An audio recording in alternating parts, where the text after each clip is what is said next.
إن الحمد لله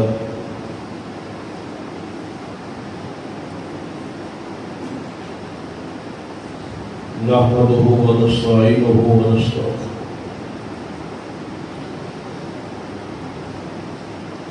ونعوذ بالله من شرور أنفسنا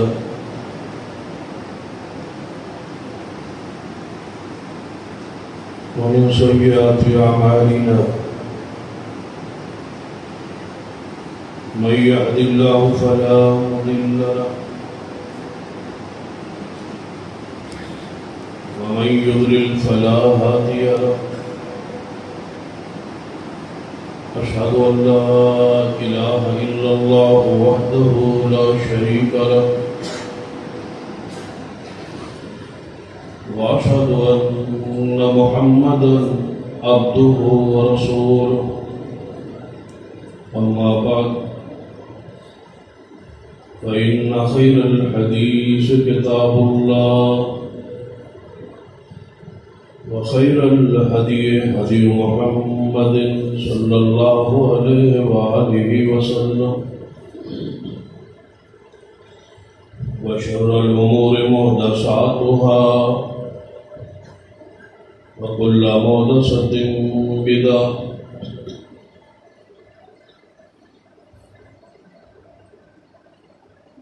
وكل بدعة ضلالة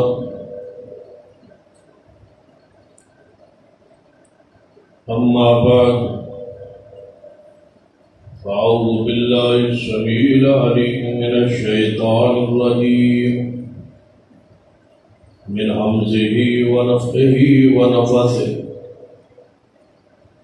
بسم الله الرحمن الرحيم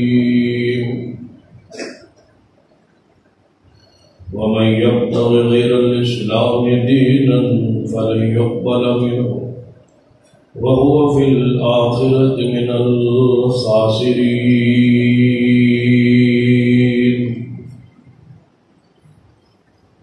رب اشرح لي صدري ويسر لي أمري واحلل عقدة من لساني يفقهوا قولي رب زدني علما سبحان ربك رب العزة عما يصفون وسلام على المرسلين والحمد لله رب العالمين.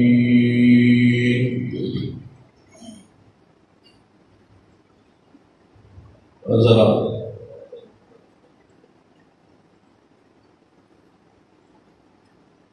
ماہ رمضان کے آخری خطبہ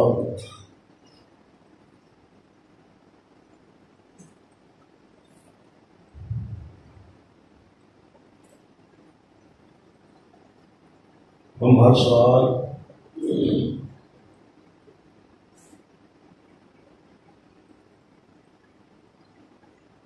عوام الناس کو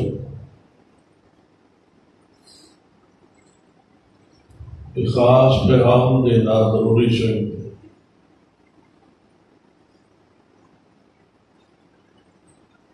اس دنیا اندر بہت سارے فرقے موجود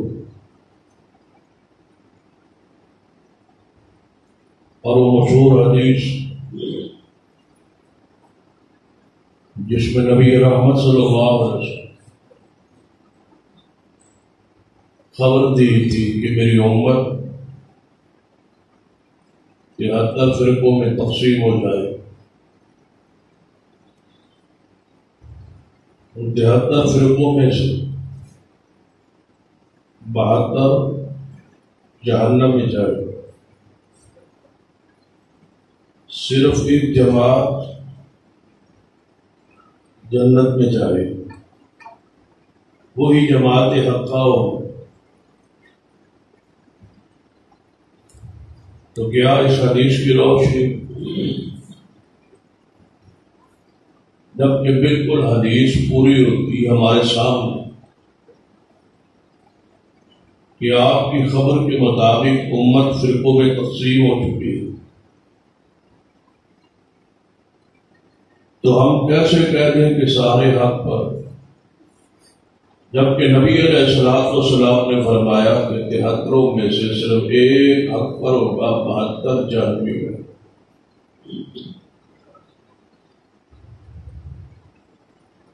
تو حق والے گروہ کی تلاش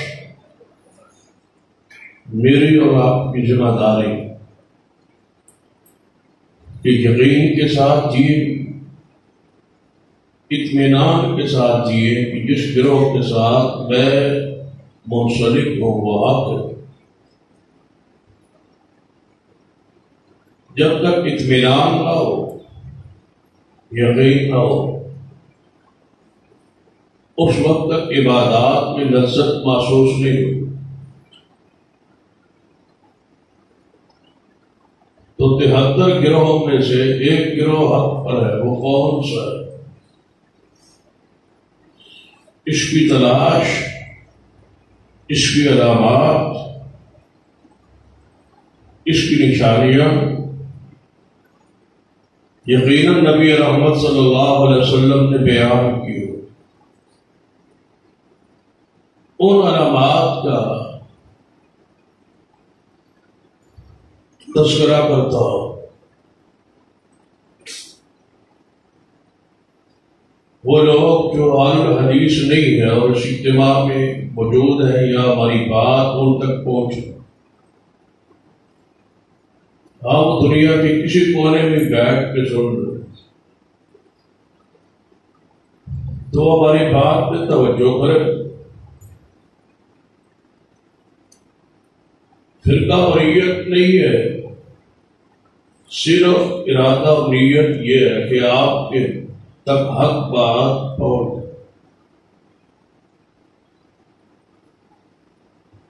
اس ممبر کی یہ ذمہ داری کہ سچی، صاف ستھری اور کھری بات آپ کے سامنے رکھ دیجیے تاکہ حق تک پہنچنے اور اس کی تلاش آپ کے لیے آسانی پیدا ہو۔ اور شاید یہی گفتگو آپ کی ہدایت کا ذریعہ اور سبب بن جائے اور کئی لوگوں کا ذریعہ یہ بھری گئی۔ 20 لوگ ایسے ہمارے علم میں موجود ہیں جنہوں نے ماہ رمضان کے آخری خطبے جمعے کو سنا یا ان تک پہنچا تو ان کا ذہن بدلا، سوچ بدلی، عقیدہ بدلا، منہج بدلا اور وہ اس حق والے گروہ کے ساتھ منسلک ہو۔ اللہ انہیں استقامت عطا کرے اور مجھے اور آپ دنیا اور آخرت میں اس کی جزا خیر کی صورت میں عطا فرمائے۔ اسی طرح اور لالچ کی پیش نظر کہ نبی رحمت صلی اللہ علیہ وسلم نے اپنے پیارے صحابی سیدنا علی رضی اللہ تعالی فرمایا تھا، علی اگر تجھے عربی نسل کے انتہائی قیمتی 100 اونٹ سرخ مل جائے اس سے کہیں بہتر ہے کہ تیری دعوت پر ایک شخص کا عقیدہ درست ہو جائے۔ جب تک وہ شخص اس دنیا میں موجود رہے گا اور اس کے ذریعے لوگوں تک سچی بات، کھری بات پہنچتی رہے، گویا آپ نے یہ ایسا چراغ جلا دیا ہے جس کی روشنی قیامت تک قائم رہے۔ تو ذرا غور فرمائی، اہل الحدیث وہ گروہ ہے جس کو میں پوری بصیرت، امانت اور دیانت کے ساتھ یہ سمجھتا ہوں کہ یہ گروہ حق پر ہے۔ یہ میرے جذبات، یہ میرا عقیدہ ہے، اور یہ عقیدہ صرف جذبات کی بنیاد پر نہیں بلکہ اس پر پہاڑ سے زیادہ وزنی دلائل موجود، اور اس دلائل پر اس قدر یقین ہے کہ اگر کوئی شخص مجھ سے یہ بات کہہ دے کہ کیا آپ یقین اور اعتماد کے ساتھ کہہ سکتے کہ یہی گروہ حق پر ہے، تو میں اس کی تسلی کے لیے یہ بات بھی کہنے کے لیے تیار ہوں کہ جس طرح میرا ایمان یہ ہے کہ قرآن اللہ کی کتاب ہے، اس میں کوئی شک نہیں، اسی طرح میرا یقین ہے کہ مسلک اہل حدیث ہی اس زمین پر حق ہے۔ اس میں کوئی وہم نہیں، کوئی دوسری رائے نہیں، کبھی دل و دماغ میں تصور بھی نہیں آیا کہ اس کے علاوہ کوئی اور بھی حق ہو سکتا ہے۔ تو لہذا جب اتنا یقین ہے، اگر کوئی یہ بات، حالانکہ قرآن پر ایمان اور لائے وفی پر کتنا یقین ہے، اسی طرح مسلک پر یقین ہے۔ اگر اس طرح سمجھنا ہے تو میں اور آسان الفاظ میں سمجھانا چاہتا ہوں کہ جس طرح مجھے یہ یقین ہے کہ فلاں میرا باپ ہے، کوئی شک نہیں ہوتا، دل و دماغ کی کسی رمق میں، کسی خون کے قطرے میں بھی یہ تصور نہیں ہوتا کہ کوئی اور باپ بھی میرا ہو سکتا ہے۔ سب کہتے ہیں، ہر بندے کو یقین ہوتا ہے کہ میرا باپ یہی ہے، اس سے زیادہ مجھے یقین ہے کہ مسلک اہل حدیث ہی حق ہے۔ یہ میرا ایمان اور یہ میرا یقین ہے۔ اس پر، اس موقف پر، اس ذہن پر، اس منہج پر ایک طویل عرصہ آپ نے محنت اور کوشش کی ہے، جس کا نتیجہ آج ہمارے سامنے۔ اللہ اس کو ذخیرہ آخرت بنا دے، ہماری نجات کا ذریعہ بنا دے۔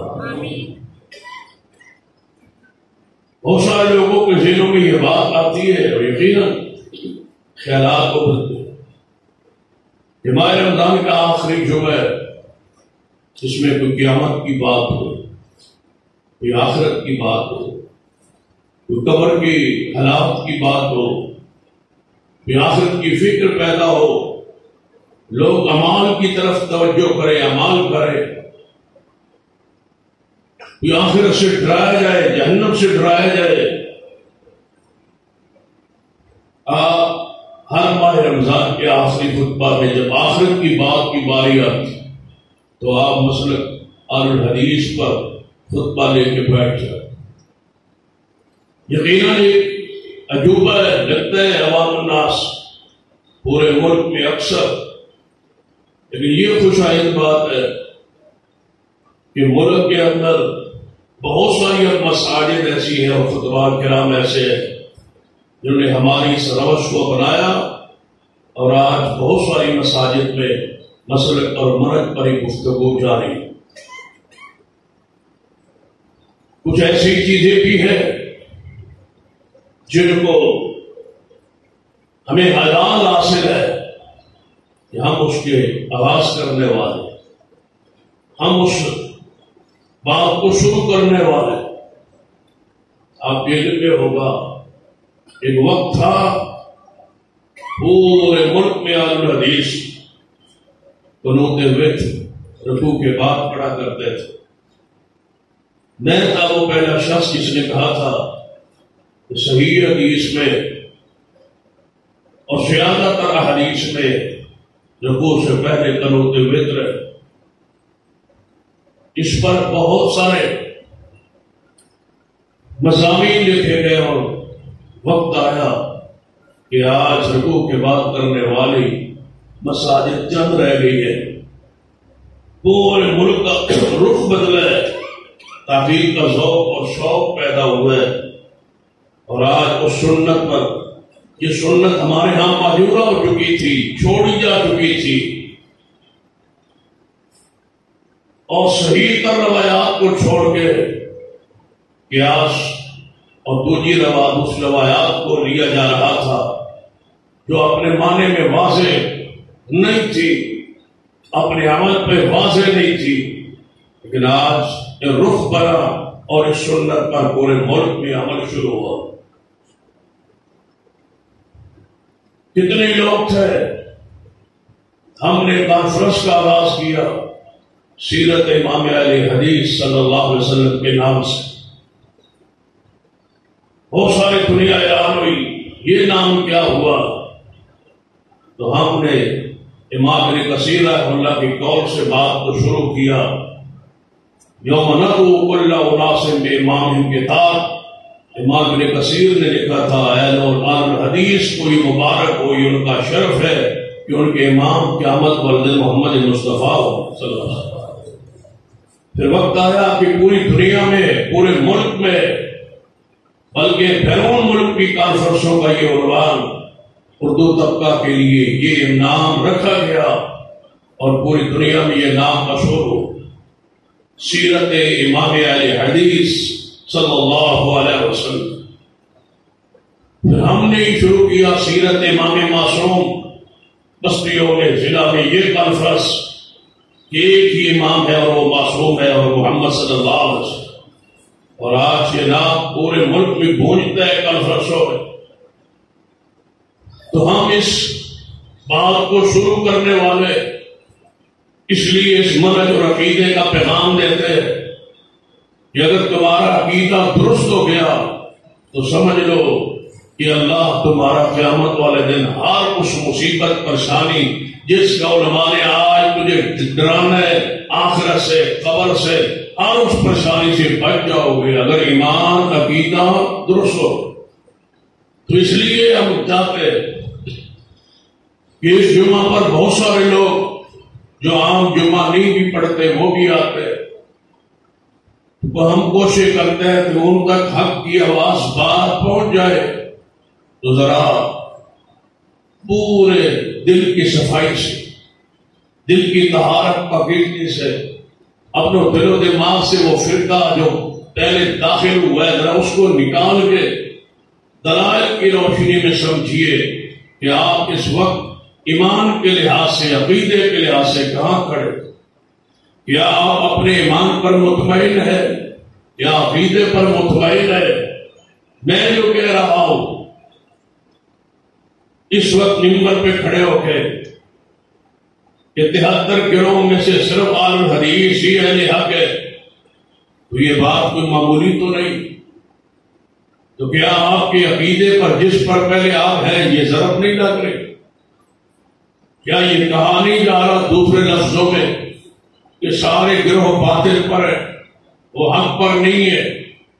تو ایک بندہ جو اعلان کر رہا ہے منبر پہ کھڑے ہو کے جمعے کے خطبے میں عوام الناس کے سامنے، پوری دنیا کے سامنے یہ اعلان پیغام پوری دنیا میں سنا جا رہا ہے کہ آپ حق پر نہیں ہیں، ہم حق پر ہیں، آپ کا گروہ حق پر نہیں ہے، اہل الحدیث حق پر ہے، اتنی بڑی بات جو کہہ رہا ہے، تو کیا ضرورت نہیں لگ رہی آپ کے دل پر کہ آپ کو کہا جا رہا ہے کہ آپ حق پر نہیں ہے؟ تو اس ذرا دل و دماغ سے اپنے مذہبی تعصب کو نکال کے سوچئے تو صحیح کہ یہ کیوں کہا جا رہا ہے، کس طرف کی بنیاد پر، کس جہت کی بنیاد پر، کس دلائل کی بنیاد پر یہ کہا جا رہا ہے؟ تو غور فرمائی، میں کیوں کہا کرتا ہوں کہ ہمارے رمضان کے اندر یہ بات بیان ہو، اور ہمارے سال کو ہر خطبے میں تقریباً اسی موضوع کو بیان کیا کسی نہ کسی پہلو میں۔ تو ذرا سنیے، یہ قیامت، آخرت، ساری چیزیں حق ہے، لیکن قیامت والے دن اگر تمہارے عقیدے سے شرک نہ نکلا تو اللہ تمہیں ضرور معاف کرے۔ یہ طے شدہ بات، اتفاقی بات، دنیا میں کوئی پڑھا لکھا انسان اس بات سے اختلاف نہیں کر سکتا، سب کا اتفاق ہے کہ اگر شرک نہ ہوا، کیونکہ قرآن پاک میں موجود ہے ان اللہ لا یغفر ویشرک بہ ویغفر ما دون ذلک لمن یشاء، جو شرک پر مر جائے اللہ اس کو معاف نہیں کرے. یہ اصول ہے رب کا، قانون ہے رب کا، اس کا اعلان ہے کہ شرک کرنے والے کو معافی نہیں ہے. قرآن پاک کے دوسرے مقام پر 18 انبیاء علیہ السلام کے اللہ نے نام لیے، نام لے کے گر کے فرمایا وَلَوْ أَشْرَكُوا لَحَبِطَ عَنْهُم مَّا كَانُوا يَعْمَلُونَ.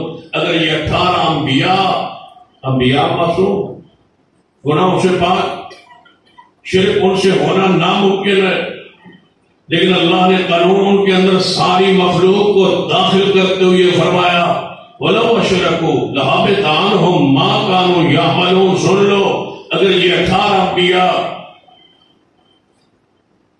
آدم علیہ السلام سے لے کر عیسیٰ ابن مریم تک 18 انبیاء اور رسول کا ذکر کر کے فرمایا اگر یہ سارے نبی فرض کیا شرک کرتے تو میں ان کے مقام نبوت کا بھی خیال نہ کرتا، میں ان کے سارے اعمال ضائع کر.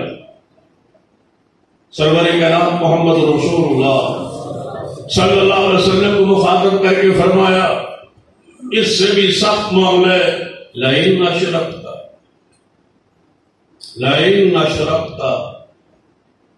قرآن میں یہ آیت آپ کو یاد ہے ورفعنا لک ذکرک، جس قرآن میں یہ ہے قد نرى تقلب وجهك في السماء، جس قرآن میں یہ ہے وَلَسَوْفَ يُؤْتِيكَ رَبُّكَ وَتَرْضَىٰ، جس قرآن میں یہ ہے یا ایھا النبی انا ارسلناک شاہدا ومبشرا ونذیرا، جس قرآن پاک میں آپ کو داعی الی اللہ سراجا منیرا کہا گیا، جس قرآن میں وما ارسلناک الا رحمۃ للعالمین فرمایا گیا، جس قرآن میں وَإِنَّكَ لَعَلَىٰ خُلُقٍ عَظِيمٍ کے صفت سے آپ کو یاد کیا گیا، جس قرآن میں آپ کو اِنَّا أَعْطَيْنَاكَ الْكَوْثَرَ کا مصداق کرایا گیا، جس قرآن پاک میں آپ کے حسن کو، جمال کو، مقام کو، معجزات کو، معراج کو، شان کو، عزت عظمت کو بیان کیا گیا. کیا اس قرآن پاک میں یہ آیت موجود نہیں جس قرآن سے شان مصطفیٰ تمہیں سمجھ آتی ہے؟ اسی قرآن پاک میں یہ آیت موجود نہیں ہے، اس کو وہ شیر مادر سمجھ کے ہضم کر گئے ہو. یہ آیت کیوں نہیں پڑھتے، یہ آیت کیوں نہیں سناتے، یہ آیت کیوں نہیں امت کے سامنے آتی، یہ آیت عام کیوں نہ ہوئی، مشہور کیوں نہ ہوئی، ان پڑھ ہو پڑھا لکھا ہو یہ آیت تو جانتا ہے وما ارسلناک الا رحمۃ للعالمین، یہ آیت تو جانتا ہے قل بفضل اللہ برحمتہ فبذلک فلیفرحوا. اس آیت کو کون سنائے گا، کون پڑھے گا، کون سمجھائے گا اس امت کو؟ لئن اشرکت، اگر شرک کریں آپ کون؟ محمد صلی اللہ علیہ وسلم. قبر کی پوجا کرنے والوں، قبر پہ چڑھانے والوں، قبر کی نظر و نیاز دینے والوں، قبر کا طواف کرنے والوں، بتاؤ شرک کسے کہا جاتا ہے؟ ایک کلپ میں سن رہا تھا میڈیا پر، مفتی محمد حنیف قریشی کا بریلوی مکتب فکر کے مناظر ہے، کہہ رہے تھے ہم اہل سنت والجماعت کی طرف سے ترجمانی کرتے ہوئے میں کہتا ہوں کہ ہم سجدہ نہیں کرواتے، ہم سجدے کو حرام سمجھتے ہیں. یہ سرکاریں ساری، کاموں والی سرکار، بلیوں والی سرکار، یہ ساری کوئی سرکاریں نہیں ہے، ہم ان کو نہیں مانتے، ہم سجدہ نہیں کرواتے، ہم سجدے کو حرام سمجھتے ہیں. تو میں کہا کرتا ہوں کہ پھر میرا بھی سوال ہے، اگر تم اس ساری چیزوں کو حرام سمجھتے ہو تو قبر بنا کے وہاں مجاور بن کے بیٹھے کیوں ہو؟ اگر سجدہ جائز نہیں ہے، طواف جائز نہیں ہے، نظر و نیاز حرام ہے، قبر کی پوجا سجدہ حرام ہے، تو کیا قبر کو پختہ بنا کے، قبہ بنا کے، دربار بنا کے، مزار بنا کے بیٹھنا کہاں جائز ہے؟ شراب گلی میں بیچتے ہو، لوگوں کو دیتے اور کہتے ہو ہم تو نہیں دیتے. ایک بندہ شراب بیچے، چوک و چوراہے میں شراب بنا کے بیٹھ جائے، جو آئے اس کو دے پلائے اور شام کو کہے ہم تو نہیں پلاتے، پھر پلاتا کون ہے، بناتا کون ہے؟ اگر سجدہ تم نہیں کرواتے تو مجھے بتاؤ سجدے کے لیے تھان بنائی کیوں، جگہ کیوں بنائی؟ اللہ کا ولی فوت ہوتا عام قبرستان میں دفن ہوتا، قبر کچی ہوتی تو کوئی سجدہ نہ کرتا، یہ سجدے کا ہی تو ذریعہ ہے، اس پر بھی کوئی دلیل پیش کیجیے۔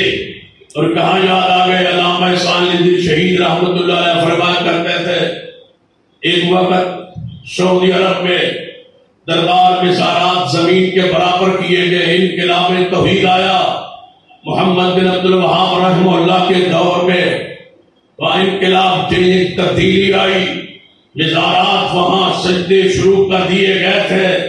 جب انہوں نے برابر کیے نا، قبریں سنت کے مطابق بنائی، وہ کپے چھپے گرا دیے، تو یہاں بہت اختلاف و احتجاج ہوا کہ جناب وہ وہابی ہے، گستاخ ہے، مزارات گرا رہے ہیں۔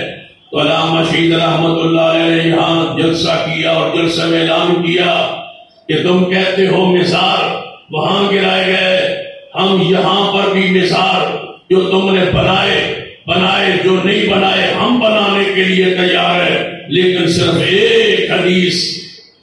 پھر علامہ شہید رحمہ اللہ 3 مرتبہ فرما صرف ایک حدیث، صرف ایک حدیث۔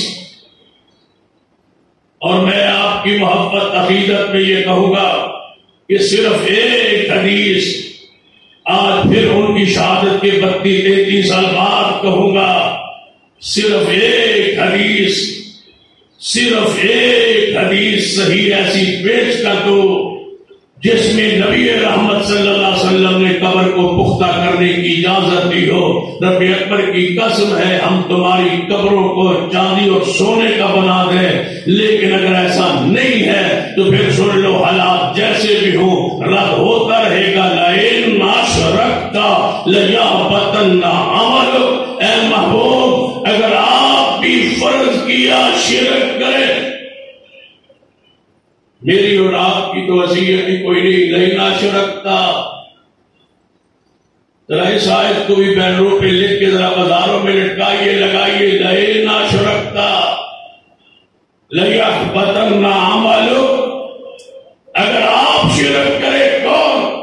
افضل الخلق، اجمل الخلق، مخلوق میں سب سے خوبصورت، مخلوق میں سب سے افضل محمد صلی اللہ علیہ وسلم اگر شرک کرتے، اللہ فرماتا ہے اگر میرا محمد شرک کرتا لیحبطن عملک، میں اعلان کرتا ہوں میں محمد مصطفیٰ کے سارے اعمال کو ضائع کر دیتا۔ جس نے شرک نہیں کیا اور وہ مر گیا تو اس کے گناہ سارے معاف ہو سکتے ہیں، قانون موجود ہے، شریعت موجود ہے، اللہ رحمت کر کے معاف کرے، اس کی مرضی، نیکیاں غالب آ جائے، معافی مل جائے، پیغمبر کی شفاعت نصیب ہو جائے، گناہ گاروں کے لیے شفاعت تو ہوگی۔ کتنے ناراض ہے شریعت، کتنا ناراض ہے میرا رب، کتنے ناراض ہے محمد صلی اللہ علیہ وسلم مشرک۔ سن لیجیے حدیث، نبی علیہ السلام فرمایا لکل نبی دعوت مستجابہ، یہی آخری امید ہے۔ نبی علیہ السلام نے فرمایا ہر نبی کو اللہ قیامت والے اختیار دے گا، دنیا کے اندر ہر نبی کو یہ اختیار ملا کہ جو ایک دعا مانگ لے اس کی دعا قبول کی جائے گی۔ جب میری باری آئی مجھے کہا گیا، اللہ کی طرف سے کہا گیا ہے محمد صلی اللہ علیہ وسلم آدم سے عیسی ابن مریم تک ہر سچا نبی دعا مجھ سے کرتا رہا، ایک دعا اس کی اختیاری تھی، میں نے اسے اختیار دیا کرتا تھا، وہ مانگتا تھا میں دیتا تھا۔ آپ بھی ساری نبیوں کے سردار ہیں، ایک دعا کی اجازت ہے، جو مرضی مانگ لو دے دوں گا۔ لکل نبی دعوت مستجابہ، ہر نبی کی ایک دعا قبول ہوا کرتی تھی۔ جب میری باری آئی مجھے رب نے کہا ایک دعا کیجیے میری امت کے لوگوں، میں نے اپنی دعا کو قیامت والے دن کے لیے مؤخر کر دیا ہے، قربان محمد کی رحمت پر میں نے اپنی دعا کو مؤخر کر دیا ہے۔ میں نے کہا یا اللہ میں دنیا میں نہیں مانگتا، میں نہیں مانگتا دنیا میں، فرمایا کب مانگو گے؟ یا اللہ میری اس دعا کو جمع کر لے، ذخیرہ کر لے، قیامت والے دن میری امت پھنسی ہوگی، میں سفارش کروں گا تو قبول فرما دے۔ وہ دعائے رسول، وہ اختیاری دعائے رسول ذخیرہ ہو چکی۔ اگلی خبر سنیے، نبی علیہ السلام نے فرمایا جب قیامت کا دن ہوگا اللہ مجھے اختیار دے گا، وہ دعا جو آپ کی دنیا میں رہ گئی تھی آج مانگ لو۔ فرمایا میں پھر مانگنا شروع کر دوں گا۔ اللہ فرمائے گا ارفع راسک سلطوتا اشفت شفا، اٹھائیے سر اپنا مانگیے، سفارش کیجیے میں دوں گا۔ فرمایا جب میرے مانگنے کی باری آئے گی میری سفارش عظیم بشارت ہے آپ کے حق۔ نبی علیہ السلام نے فرمایا میری وہ دعا جب میں کرنے لگوں گا میری اس دعا کا ہر اس بندے کو فائدہ پہنچے گا جس میرے امتی نے دنیا میں رہ کے شرک نہیں کیا ہوگا۔ مشرک کے لیے نا امیدی، مایوسی، نہ دعائے رسول نصیب ہو، نہ شفاعت رسول اس کے حق میں۔ اور اہل توحید کے لیے خوشخبری ہے کہ محبوب کی دعا قبول ہوگی۔ اللہ فرمائے گا محبوب مشرک کے لیے نہ مانگنا، باقی جس گناہگار کے لیے مانگتے جاؤ میں وہ اللہ عطا کرتا جاؤں، مشرک کے لیے نہیں مانگنا۔ تو جاؤ، آج کل سوشل میڈیا پر جو مکتب فکر کے عالم کے کلپس چل رہے ہوتے ہیں، مفتی طارق مسعود ہے، اس نے ایک بات کہی ہے اور حق وہ جو سر چڑھ کے بولے، کیا کہا ہے؟ کہتے ہیں آل الحدیث، کہتے ہیں میں اگرچہ آل الحدیث نہیں ہوں لیکن آل الحدیث کی خوبی یہ ہے کہ ان میں شرک نہیں ہوتا، وہ بدعت نہیں کرتے۔ یہ اللہ کی رحمت، غیر مانتے ہیں کہ ہماری عقیدے میں شرک نہیں ہے۔ اور علامہ احسان الدین شہید رحمہ اللہ جب زخمی ہوئے تھے بم کے دھماکے میں، جب لاہور سے ان کو ریاض سعودی عرب منتقل کیا جا رہا تھا، بہت سارے مذہبی جماعتوں کے سربراہان علماء ان کو الوداع کرنے کے لیے ایئرپورٹ پہ گئے۔ جب ایئرپورٹ میں جہاز کے قریب ان کو الوداع کر کے واپس پڑھنے لگے تو علامہ شہید رحمہ اللہ نے سارے علماء کو گواہ بنا کے پتہ کون سی بات کی تھی؟ کہا علماء کرام گواہ رہنا کہ اے اللہ میرے لاکھ گناہ ہو گئے لیکن تیری عزت کی قسم میں نے شرک نہیں کیا، شرک نہیں ہے ہمارا۔ اور جس کے اندر شرک نہ ہو، اگلی بات سن لیں، جس بندے کے عقیدے میں شرک نہیں ہے نا اس نے جنت میں ضرور جانا۔ یہ طے شدہ بات، زنا، بدکاری، فحاشی، شراب، جوا، جتنے بھی گناہ ہیں کبیرہ قابل معافی بھی ہے، اور اس کا یہ معنی نہیں ہے کہ یہ گناہ کرتے رہو، قابل معافی ہے، لیکن اگر اللہ ناراض ہو، غصے میں ہو، جلال میں ہو، جہنم میں پھینک دے، ڈال دے ان گناہوں کی وجہ سے، لیکن ایک دن آئے گا ضرور، ایک دن ضرور آئے گا کہ اس بندے کو جہنم سے نکال کے گناہ کی سزا دے کے جنت میں داخل کر دیا جائے گا۔ کوئی گناہگار ہمیشہ جہنم میں نہیں رہے گا، ہمیشہ جہنمیوں کے الگ حدیث میں کفر ہے، شرک ہے، بدعت ہے اور کچھ ایسے جناب اکبر الکبائر ایسے ہے جن کی وجہ سے بندہ جہنم میں داخل ہو جائے گا، لیکن ایک وقت آئے گا جہنم سے نکل کے گناہ گار جنت میں جائے گا، لیکن مشرک نے پھر بھی نہیں جانا۔ جب ہمارے عقیدے میں شرک نہیں ہے، لوگ یہاں تک آگے بات بند کر دیتے ہیں اور کہتے ہیں جی مشرک نے جہنم میں ہمیشہ رہے، باقی سارے لوگ جہنم سے نکال لیے جائیں گے۔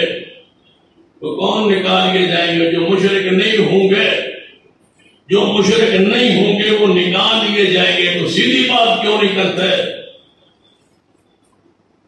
کان پکڑتے تو ہو لیکن ٹیڑھا جا کے سیدھا کان کیوں نہیں پکڑتے؟ سیدھی بات کیوں نہیں کہتے؟ کہ کوئی عالم الحدیث انشاءاللہ جہنم میں نہیں رہے گا۔ یہ ہمارے عقیدے میں شرک نہیں ہے۔ یہ ہو سکتا ہے کوئی کہے پہلے حدیث سے لین دین کیا وہ صاف نہیں نکلا، کوئی یہ کہے فلاں بندے نے جھوٹ بولا، فلاں نے غلطی کی، فلاں نے یہ گناہ کیا۔ شرک ہم نہیں کرتے، یہ ہمارا وصف ہے، یہ ہماری خوبی ہے۔ اور آج تک رب کی زمین پہ ہمیں کسی نے مشرک کہا بھی نہیں۔ بہت زیادہ غصے میں ہو تو پتا کیا کہتے ہیں، یہ غیر مقلد ہے، یہ واقعی ایک استاد ہے، مشرک نہیں کہتے، پتہ ہے کہ یہ مشرک نہیں ہے، ان کے عقیدے میں شرک نہیں ہے، بھائی نہیں ہے شرک۔ سن لیجیے دوسرا وصف، سب سے بڑا جرم شرک کے بعد بدعت۔ ہر خطبے وشر الامور محدثاتها وکل محدثۃ بدعہ۔ امام سفیان ثوری رحمۃ اللہ علیہ فرمایا کرتے تھے کہ شیطان کو اتنا گناہ پسند نہیں جتنی بدعت پسند۔ کوئی بندہ شراب پیے، شیطان اتنا خوش نہیں ہوتا۔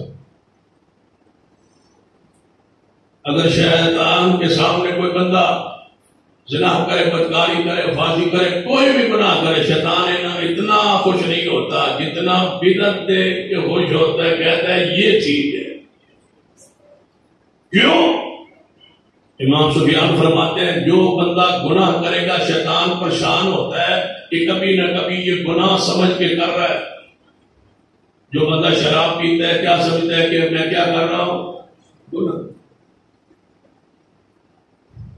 زنا کا مجرم سمجھتا ہے کہ میں جو کر رہا ہوں یہ ٹھیک نہیں، یہ کیا ہے؟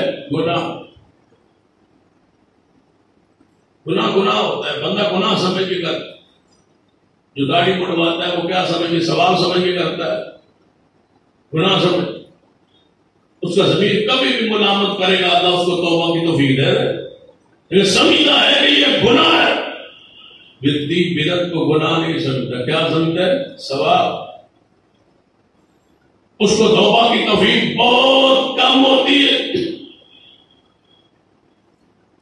قرآن پاک نے فرمایا افمن زین لہ سوء عملہ فرآہ حسنا، کیا ایسے لوگوں کو آپ جانتے ہیں جن کے لیے ان کے گناہوں کو اچھا بنا کے پیش کر دیا گیا ہے؟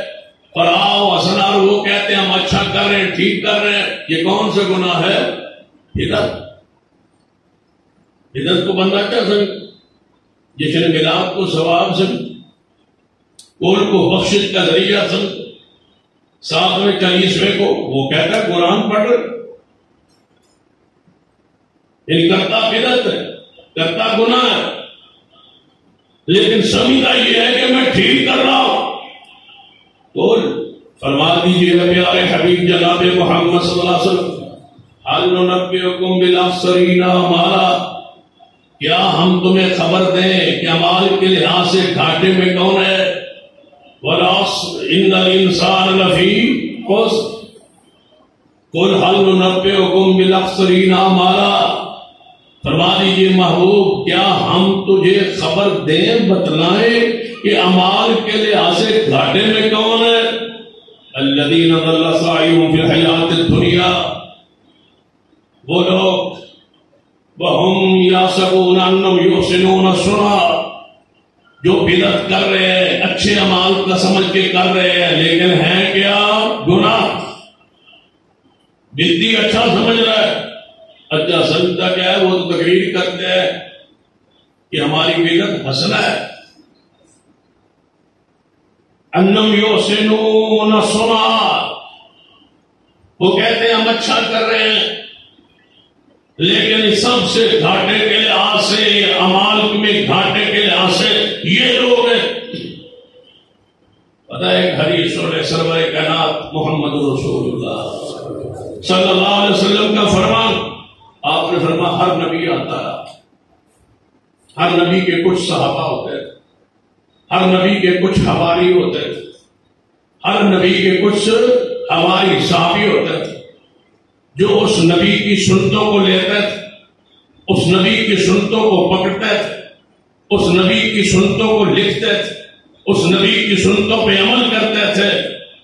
لیکن بعد میں جب وہ نبی دنیا سے چلا جاتا، بعد میں اس نبی کی سنتوں کو چھوڑ دیتے تھے۔ آپ نے فرمایا میرے ساتھ بھی ایسا ہی ہو، جب میں دنیا سے چلا جاؤں گا، میرے ماننے والے بعد میں، میرے صحابہ کے بعد ایسے ناخلف پیدا ہوں گے جو کیا کریں گے، یقولون ما لا یفعلون، وہ کچھ کہیں گے جو کرتے نہیں ہوں گے، وَيَفْعَلُونَ مَا يُؤْمَرُونَ، اور وہ کریں گے جس کا میں نے حکم نہیں دیا۔ دین سمجھ کے، شریعت سمجھ کے وہ کام کریں گے جو انہیں کہا نہیں کیا، ہم نے نہیں کہا، ہم نے نہیں کیا، میرے صحابہ نے نہیں کیا، لیکن وہ کریں گے۔ یا رسول اللہ کیا حکم ہے؟ فرمایا ایسے لوگوں سے بچ کے رہنا اور ایسے لوگوں کے خلاف اپنے ہاتھ سے جہاد کر کے انہیں روکنا۔ جو بندہ جہاد اپنے ہاتھ سے کر کے انہیں روکے گا فهو مومن، میں محمد بشارت دیتا ہوں کہ وہ بندہ مومن ہو۔ یا رسول اللہ بندے کے پاس ہاتھ کی طاقت نہیں ہوتی، فرمایا زبان سے بھی روکتا رہے تو وہ مومن ہے۔ کون سا گروہ ہے جو لوگوں کو بدعات سے روکتا ہے؟ کوئی گروہ نہیں سوائے حدیث کے۔ ہم لوگ کو روکتے ہیں یہ بدعت ہے، یہ بدعت ہے، یہ بدعت ہے، یہ دین نہیں ہے، یہ شریعت نہیں ہے۔ باقی جاؤں کہ ہاں تو بدعت کا کوئی تصور ہی نہیں ہے، جو مرضی کر لو۔ اگر اس طرح سمجھ نہیں آئی، آج تک کسی غیر اہل حدیث عالم کی آپ نے تقریر سنی ہو اور کہا ہو کہ یہ بدعت ہے، یہ بدعت ہے، یہ بدعت ہے، یہ نہ کرو، نہ کرو، نہ کرو، بدعت بدعت کا تصور ہی نہیں ہے، تو پھر حدیث کا معنی کیا ہے؟ کل بدعت ضلالہ۔ تم نے تو آج تک بدعت کے موضوع پہ کبھی گفتگو نہیں کی، کبھی روکا ٹوکا نہیں ہے، تو ان حدیث کا کیا معنی ہے؟ فرمایا یا رسول اگر ہاتھ سے، زبان سے بھی روکنے کی ہمت یا سہارت نہ ہو، فرمایا دل میں تو برا جانو، جا کے وہاں بیٹھ نہ جاؤ چوکڑی مار پڑھو جی کلام ہے، فرمایا دل میں تو برا جانو۔ یا رسول اللہ جب بہت دل میں بھی برا جانے کی کوئی ہمت نہ ہو، بندہ اتنا ہی کمزور ہو، فرمایا پھر میرے صحابہ سن لو، اس کے بعد ایمان کی رائے بھی کوئی، اگر اس کے بعد بھی یہ سمجھتے ہو نا، دل میں بھی برا نہیں جانتے ہو، تو پھر سمجھو کہ اس کے بعد کوئی ایمان کا ذرہ نہیں ہے جس کی محمد مصطفیٰ تمہیں اجازت۔ جانتے ہو عہد کوثر پہ بدعت، اہل بدعت کو ہٹا دیا جائے گا، جب اہل بدعت ہٹ جائیں گے بتاؤ پیچھے کون رہے؟ ہمارے اعمال میں بدعت نہیں۔ بابا کے دور کہتے ہیں ہمارا کوئی عمل میں بدعت ہے، نشان نہیں۔ ہر عالم کو حق ہے، ہر انسان کو، ہر مومن کو حق ہے کہ وہ ہماری کسی بدعت کا تعین کرے کہ یہ تم بدعت کرتے ہو، رسول اللہ صاحب نے کام نہیں کیا، یا ثبوت دو یا چھوڑ دو، ثبوت تم دے دو چھوڑا دو، ہماری چیز وہ دین مسلک میں ہے ہی نہیں جو محمد مصطفیٰ نے نہیں کی صلی اللہ علیہ وسلم۔ دین وہی ہے جو آپ نے، نبی علیہ السلام میں حوض کوثر پہ کھڑا ہوں، صحابہ نے پوچھا یا رسول اللہ اتنی زیادہ تمہاری امت ہوگی، کس طرح پہچانو گے؟ کس طرح پہچانو گے یہ میرا امت ہی ہے؟ نبی علیہ السلام فرما سکتے تھے نا، تو پہچان لوں گا، میں ہر جگہ نہیں ہوتا، مجھے کیوں سی چھٹی ہے؟ فرمایا میرے صحابہ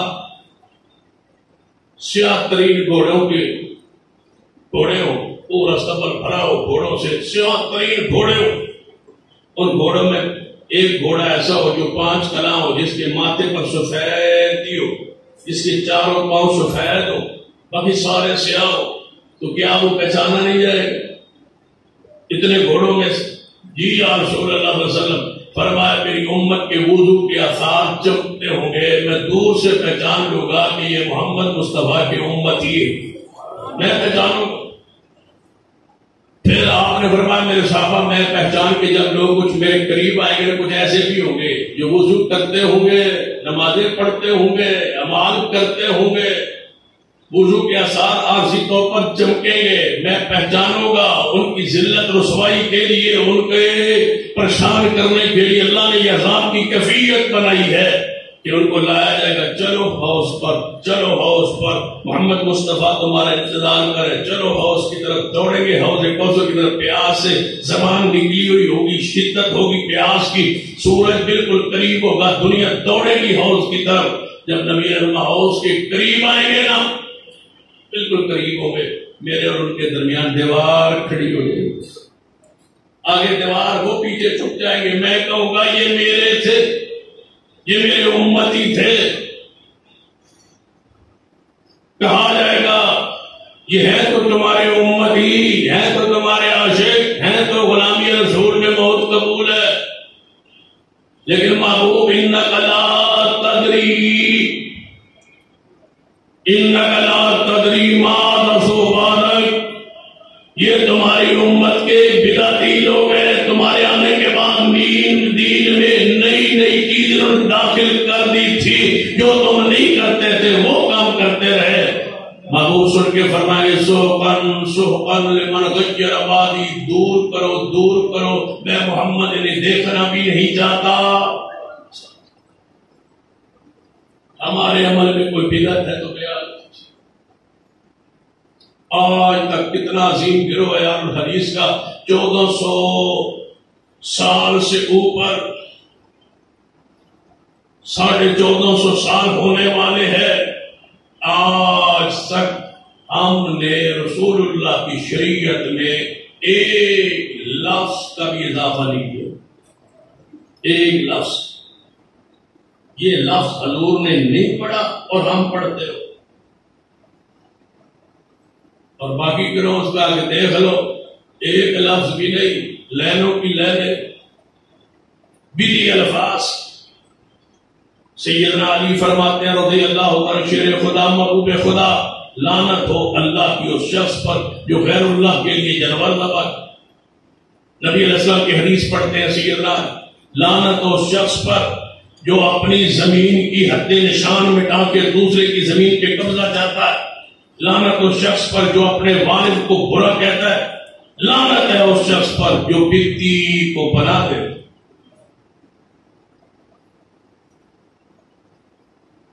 بدعتی بدعت کرائی ہے، جب تک یہ بدعت جاری رہے گی اس کو عذاب جاری رہے گا پیچھے سے۔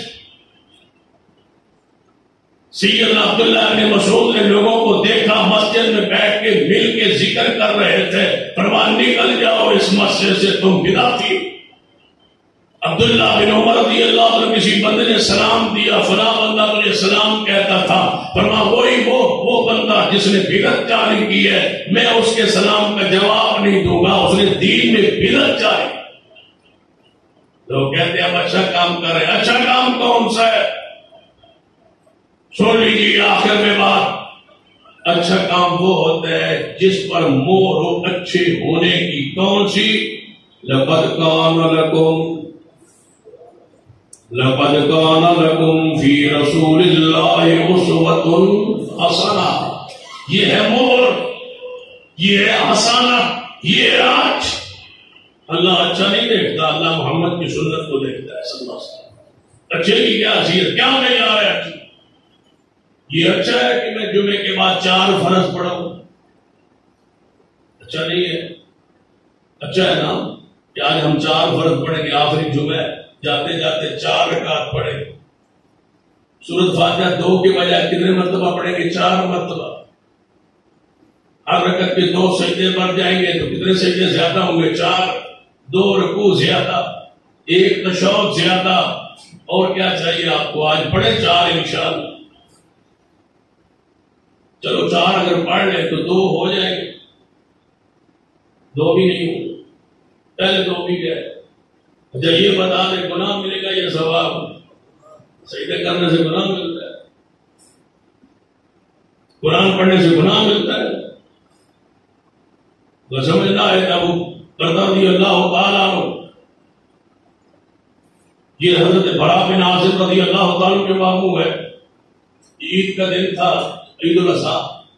سویرے اٹھے، قربانی کی، جانور ذبح کیا.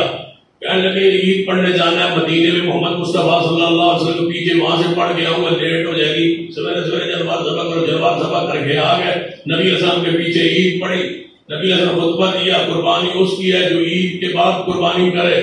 وہ کھڑے ہو گئے، یا رسول اللہ میں کر آیا ہوں. فرمایا تو کیوں کر رہا ہے؟ یا رسول اللہ میں نے کہا صبح جناب جاؤں گا، پھر واپس آؤں گا، لیٹ ہو جائے گی، بچے گوشت کھائیں گے. میں صبح اٹھا، نماز پڑھی، بس جانور ذبح کیا، گوشت بنایا. کہیں بڑے تیز ہو. آج بھی کچھ بندے ہیں نا، وہ عید کی نماز نے یہاں نہیں پڑھتے، کہتے ہیں وہاں 6-5 بجے ہوتی ہے، وہاں پڑھ کے آئیں گے. تم ابھی نماز میں ہو گے، ہم عید کر رہے ہو، بڑی موج. میں نے کہا ایک دن پہلے کر لیا.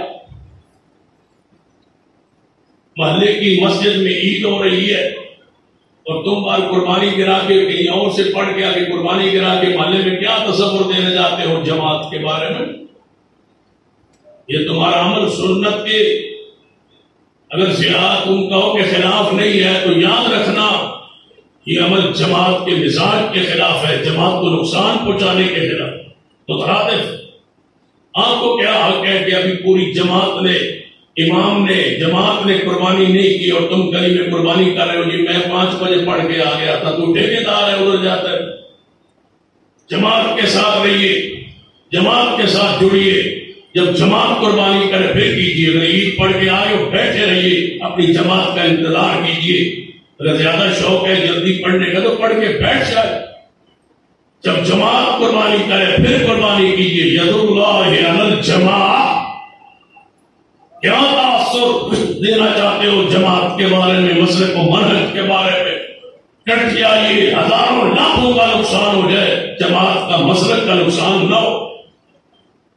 یا رسول اللہ صلی اللہ علیہ وسلم میں کرایا ہوں. فرمایا تیرا گوشت ہو گیا، قربانی نہیں ہو.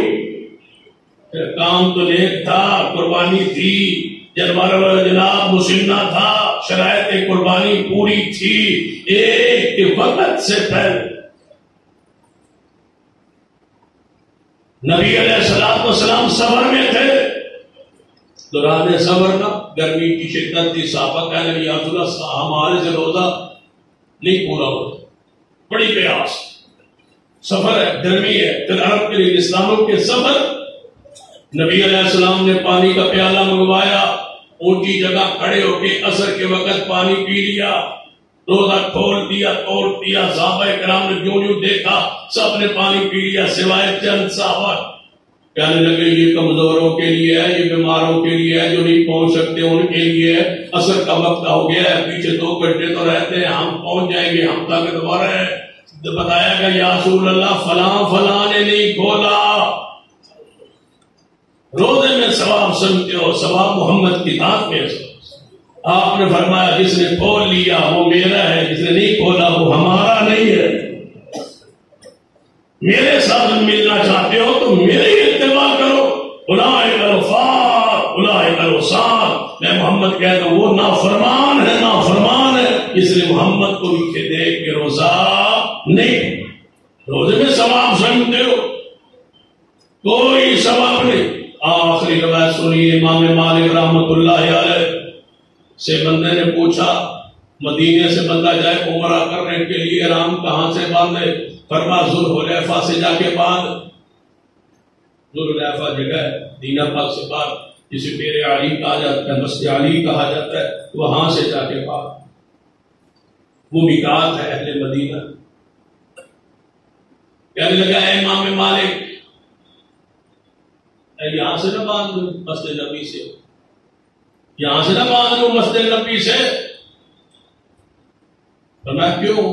کہنے لگا یہ مسجد نبی ہے، وہ مسجد علی ہے، یہاں روزہ رسول بھی ہے، یہاں سے باندھوں گا. سیدنا امام مالک فرمان لگے مجھے نظر آ رہا ہے کہ تو گمراہ ہو جائے گا، مجھے نظر آ رہا ہے تو فتنوں میں پڑ جائے گا. کہنے لگا اس میں فتنوں کی بات کون سی ہے؟ وہ مسجد علی، یہ مسجد نبی. یہاں روضہ رسول، یہاں سے احرام باندھوں گا. مسجد نبی افضل ہے مسجد علی سے، یہاں سے باندھوں گا. مدینہ افضل ہے ذوالحلیفہ سے، اس بستی سے مدینہ افضل ہے، یہاں سے باندھوں گا. اس میں فتنے گمراہی کی بات کیا ہے؟ فرمایا اچھا مجھے بتا امام مالک کی سوچ پر قربان دے اللہ ان کی قبر پر کروڑوں رحمت نازل فرمائے. مسلک کیا بیان کیا، منہج عقیدہ کیا بیان کیا. فرمایا تو وہ کام کرنا چاہتا ہے، اچھا تو وہاں سے باندھنا چاہتا ہے، تو وہ کام کرنا چاہتا ہے جو محمد مصطفیٰ نے نہیں کیا.